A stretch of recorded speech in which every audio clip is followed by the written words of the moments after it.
औज़ुबिल्लाहिमिनश्शैतानिर्रजीम बिस्मिल्लाहिर्रहमानिर्रहीम। महताब हैदर एक नए एपिसोड के साथ आपकी खिदमत में हाज़िर है और आज मेरे साथ गुफ्तगू करने के लिए नदीम रज़ा साहब, जो कि मेरे सीनियर दोस्त हैं, भाइयों की तरह हैं। पाकिस्तान के मुतअद्दिद चैनल्स को लॉन्च करने में इनकी बड़ी कंट्रीब्यूशन है। जियो से लेके दुनिया, दुनिया से लेके समा, समा से लेके चैनल 24, तमाम चैनल्स में बड़े इंपॉर्टेंट पोजीशंस पे काम करते रहे हैं और आजकल जो है वो सच टीवी के साथ as a director news Islamabad जो है वो काम कर रहे हैं। Thank you very much sir. बहुत शुक्रिया। बेसिकली सर, आज आपको पता है कि ऑल पार्टीज़ कॉन्फ्रेंस जो है वो इस्लामाबाद में हो रही है, तो आप क्या समझते हैं कि क्या अपोजिशन कोई एक ऐसा नैरेटिव देने में कामयाब होगी कि जिससे हुकूमत को आइंदा चल के जो है वो सियासी सतह पे मुश्किलात का सामना करना पड़े? देखिए, एपीसी हो तो रही है, इसके होना था मुहर्रम से पहले, लेकिन इसको आगे बढ़ा दिया गया क्योंकि अदम एतमाद एक दूसरे के ऊपर, कोई ट्रस्ट करने पे तैयार ही नहीं था। क्योंकि इससे पीछे पूरा एक बैकग्राउंड है कि दोनों जमातें, जो मुल्क की बड़ी जमातें हैं, वो पीपल्स पार्टी और मुस्लिम लीग नून, दोनों के रहनुमा अपने अपने तौर से जो बैकडोर डिप्लोमेसी है, जो मुख्तलिफ हलकों के साथ गुफ्त शनीद में मसरूफ़ थे कि अपनी जो आला क़यादत है उन्हें, यानी कि नवाज़ शरीफ फैमिली और ज़रदारी फैमिली, उन्हें किस तरह से नैब के शिकंजे से निकाला जाए और किस तरह से ईज़ किया जाए। जो उनके ऊपर इतने मुकदमात बना दिए गए हैं, उनको वहाँ से निकालने के लिए सारी चीज़ें चल रही थी। ठीक है। ऐसी सूरत हाल में मौलाना फजल रहमान इन दोनों जमातों के साथ तो मिल रहे थे, खड़े हो रहे थे, लेकिन गुज़िश्ता साल जो अक्टूबर में जिस तरह की रैली ये मौलाना फजल रहमान ने निकाली थी, कराची से चलते हुए इस्लामाबाद आए, फिर यहाँ धरना दे के बैठ गए, और फिर जो मुल्क की बड़ी जमातें हैं वो सिर्फ उनकी भी क़यादत आई, लेकिन सिर्फ फ़र्ज़ी तकरीर की। स्टेज मौलाना फजल रहमान का था, कारकुन सारे मौलाना फजल रहमान के थे, जो ना सिर्फ बड़ी सिंध से लेके खैबर तक से लोग यहाँ मौजूद थे।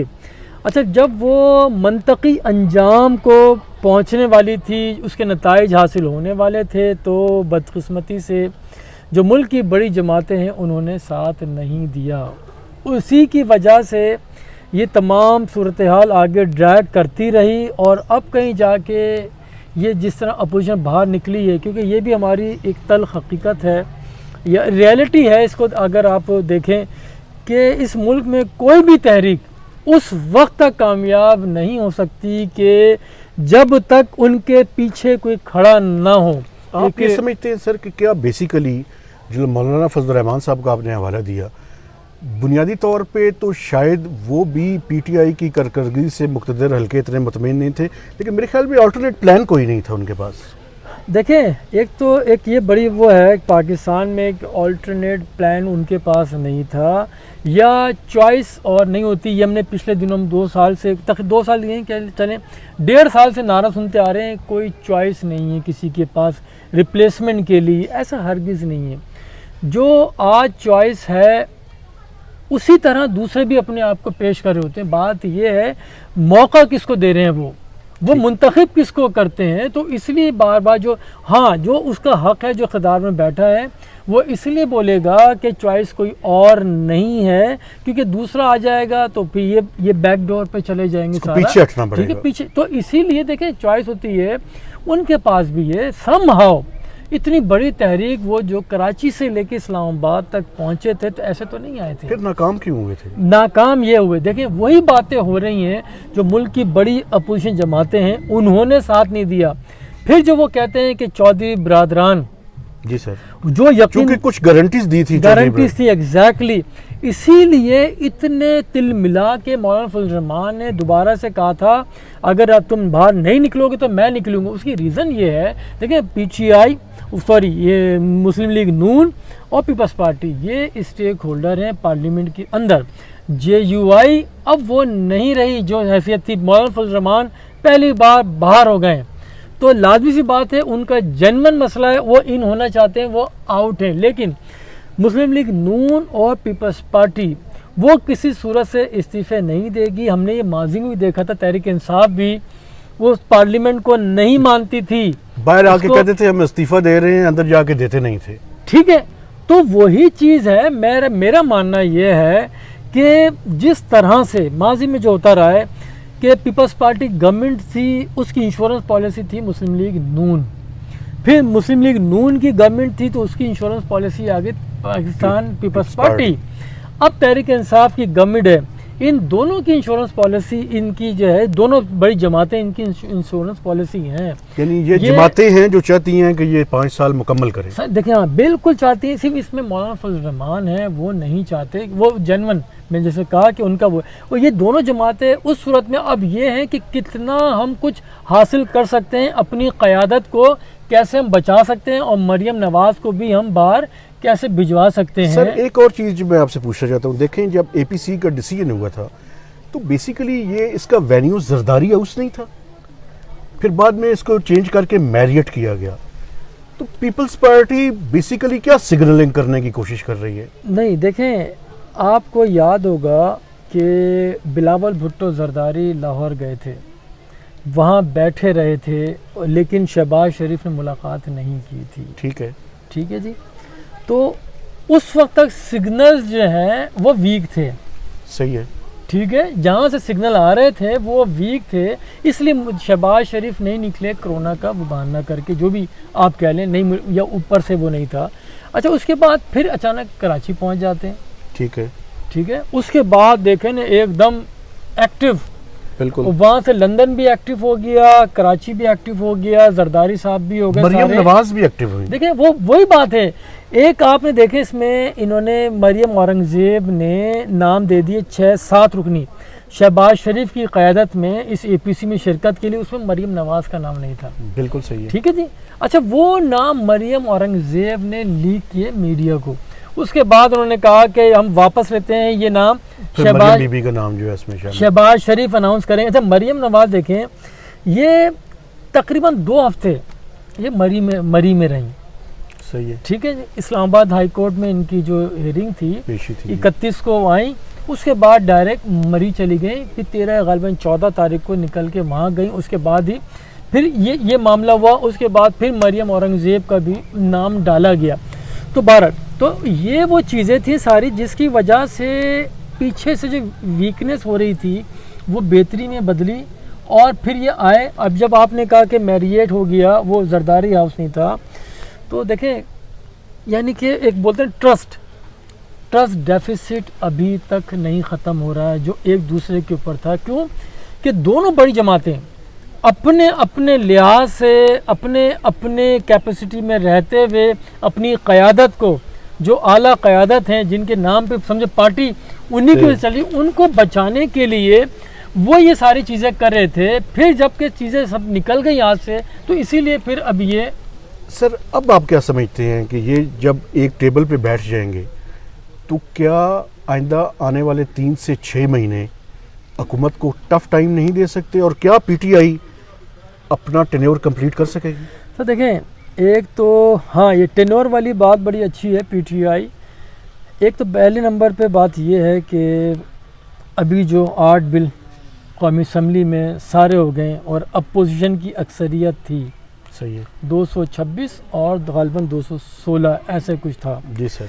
ठीक है, तो अगर आप देखें वज़ीर आज़म का इंतखाब, सदर का इंतखाब, चेयरमैन सेनेट का इंतखाब, और फिर ये बिलों का, सही है, ये तमाम बहसन व खूबी अंजाम को पहुँचे। चेयरमैन सेनेट का खास कर नहीं देखे ना, वो एक बात है ना कि बहुस्न खूबी एम ही बस निकल गए दूध में से मक्खी जैसे, वो बिल्कुल अलग कर देंगे। अच्छा, जो काम वो लेना था मेरे ख्याल में गालिबन इन्होंने दे दी है। अब जो आपने कहा जो पिछले मौलाना फजल रहमान का था यकीन दहानियाँ जो थी, जी सर, उसके बाद दोबारा ये एक्टिविटी शुरू हुई है, क्योंकि आपने कहा 3 से 6 महीने जो भी कुछ होना है वो दिसंबर तक अगर कुछ कर पाते हैं ये तो फिर तो हो जाएगी। लेकिन तहरीक इंसाफ को 5 साल पूरे करने हैं। हाँ, ये ज़रूर एक पॉइंट हो सकता है कि इंटरनल तौर के ऊपर कोई लीडर चेंज कर दिया जाए, या एक यानी 2013 से with in the house change, तो उसी के पर ज़्यादा इम्कानात हैं।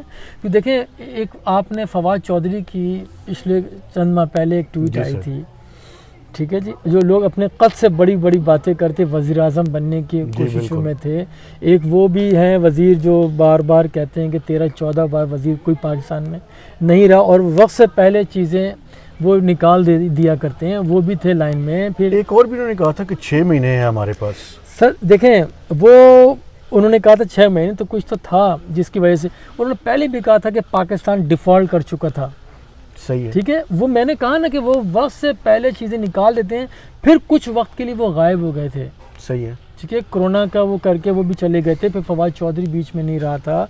फिर जो एक बॉल से जो 3 विकेट गिरा दी गई थी, जो 3 लोग वज़ारत उज़्मा के उम्मीदवार थे, जी सर। तो ये मामला वहाँ से थोड़ा डिले हुआ, ताख़ीर का शिकार। लेकिन अब फिर ये प्रेशर टैक्टिक के तौर पे ये हुआ है, इन्हें कहीं ना कहीं से सिग्नल मिला है, जिसकी बुनियाद पे सारे एक्टिव। और सबसे बड़ी बात जो है कि मियां नवाज शरीफ जिस तरह से एक्टिव हुए हैं, कल उनका Twitter account sir Twitter account, और पहला उन्होंने कहा वोट को इज्जत दो। देखें वो दोबारा आ गया है। ठीक है, फिर यूट्यूब चैनल, जी सर, फेसबुक, बिल्कुल, क्यों कि सोशल मीडिया में पूरी तरह से। देखें, इसमें हाइप खुद गवर्नमेंट दे रही है। देखिए कुछ तो है जो पहले से ही इन्होंने बयान देने शुरू कर दिए कि एक यानी इश्तिहारी है, वो नहीं टीवी पे आना चाहिए, उसको नहीं दिखाना चाहिए, पाबंदी उसके ऊपर नहीं दिखा सकते। तो आप हाइप खुद दे रहे हैं, इसका मतलब है इशारा उनके पास है जो इन्हें भी मालूम है। ठीक है, मैं वो कह 2013 से एक चीज़ चल रही थी, 2013 इलेक्शन से पहले से, कि नेशनल गवर्नमेंट फॉर्म की जाए और एहतसाब का भी एक नारा बुलंद होता, उस वक्त से चल रहा है। तो अभी ये गवर्नमेंट बनी ही एहतसाब के नाम पे थी, जो करप्शन फ्री पाकिस्तान, और अभी जो बिल जो मंजूर हुए हैं, तो सर ये एक बड़ी एक सिग्निफिकेंट है। इसके बाद जो फंस गए, जिनके पास मुकदमा हो गया तो हो गए, लेकिन इस शिकंजे में नए काफ़ी लोग आएंगे। तो ये जो तहरीक है, ये सारी चीज़ें एक दूसरे से लिंक करेंगी, फिर एक दूसरा भी एक एलिमेंट पाकिस्तान में सर उठा रहा है।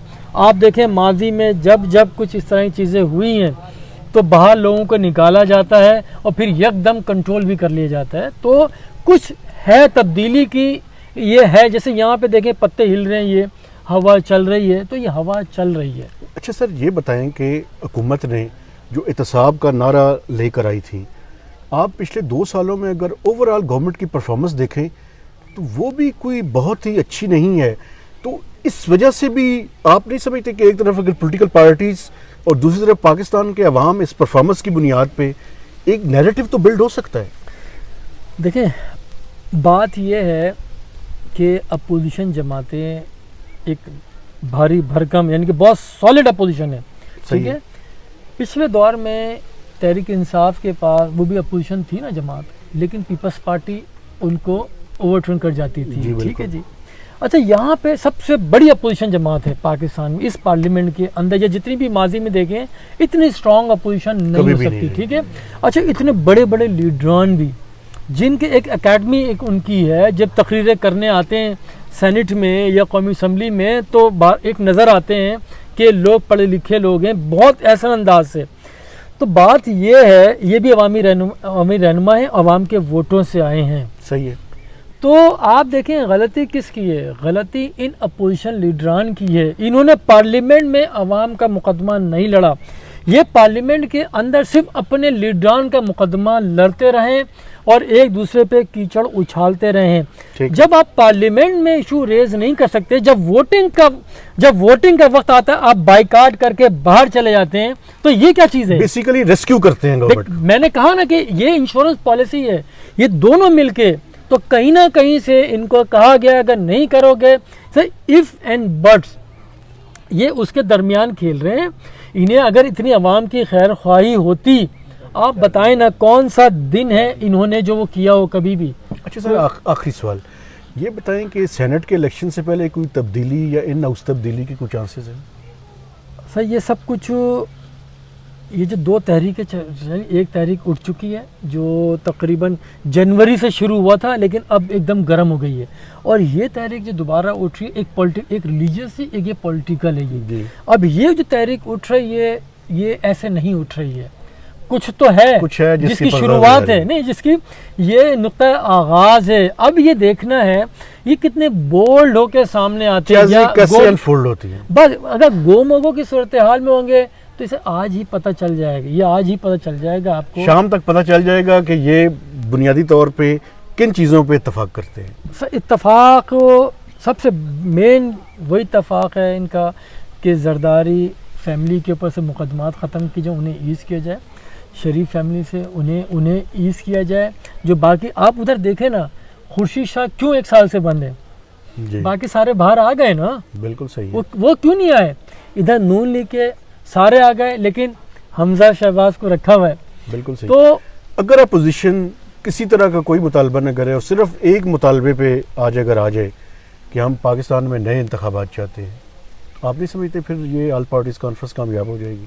कोई मुतालबा और ना करें। नहीं सर, इंतखाबात हो नहीं सकते, उसकी भी रीज़न है। देखें, आप मईशत को बहुत बेहतर जानते हैं, FATF का मामला सर पे, ठीक है, आपका पैसा आपके पास नहीं है, फिर IMF का जो प्रोग्राम है वो भी नवंबर दिसंबर में जैसा कि वो भी लिपट जाएगा या जो भी कुछ हो जाए, फिर जो पाकिस्तान के ऊपर वो बार बार कह रहे हैं, शराइत रख रहे हैं कि वो एनर्जी सेक्टर के पैसे बढ़ाए जाएं, गैस को बढ़ाया जाए, बिजली की प्राइसेस, बिजली के सब रिवाइज की जाएं, सारी चीज़ रिवाइज से मुराद है बढ़ाई जाएं। जी बिल्कुल। फिर वज़ीर आज़म कह चुके हैं पाकिस्तान की करेंसी मज़ीद ड्यू वैल्यू हो सकती है, डॉलर 200 प्लस हो सकता है।